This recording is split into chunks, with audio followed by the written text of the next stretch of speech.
kaburi, waingie katika ule mji Yesu alienda kutuandalia. Mji ambao hakutakuwa na kifo, hakutakuwa na magonjwa, hakutakuwa na huzuni, bali ni mji ambao tutaishi pamoja nawe milele yote. Kwa hivyo tubarikiwe kwa neno hili, tuwe na matumaini kwa neno hili ya kwamba yuacha Yesu na majonzi yetu yatapanguzwa. Ni katika jina la Yesu tumesoma. Amen. Mungu awabariki. Sasa tunaomba. Baba na Mungu wetu wa mbinguni, tunalisifu jina lako kwa sababu wewe u Bwana wetu. Na hakika baada ya kuasi katika shamba la Edeni, haukutuacha upweke.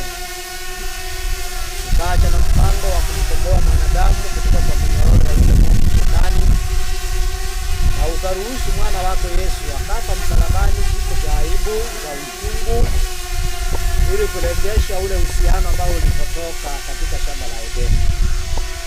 Ndio maana matumaini hayo na kifo cha mwana wako Yesu msalabani imetufanya kusimama mbeleni na kando ya kaburi hili, ikiwa na matumaini ya kwamba hata ingawa ndugu Richard amelala mafumbini na ardhini, siku yaja wote waliolala kama Richard, nasi ambao tutakao lala nyuma yao kama hautakuwa umerejesha ufalme wako, zote kwa pamoja tutaisikia sauti yako na tutafunguliwa makaburini, tuingie katika ule mji kama wa kuishi kwa milele.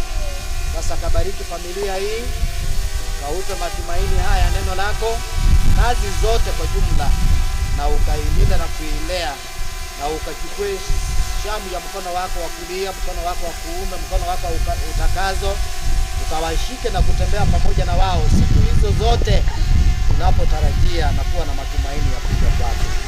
Mapenzi yako yatendeke tunaposhuhudia kurejeshwa kwako kwa ardhi. Kuwa pamoja nasi, tupe na matumaini, ni katika jina lako Yesu tumeomba na kuamini. Amen. Asanteni. Naomba sasa yule akateremshe mwili tunapoimba.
Alvini, tunaporusha mchanga si kimira, si desturi.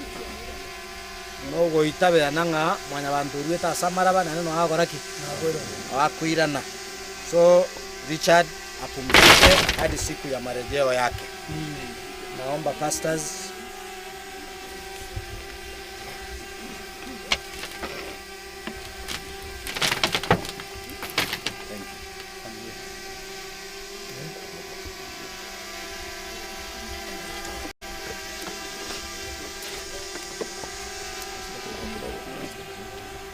naomba familia ama simama sikarushe chochote kutoka hapa tu.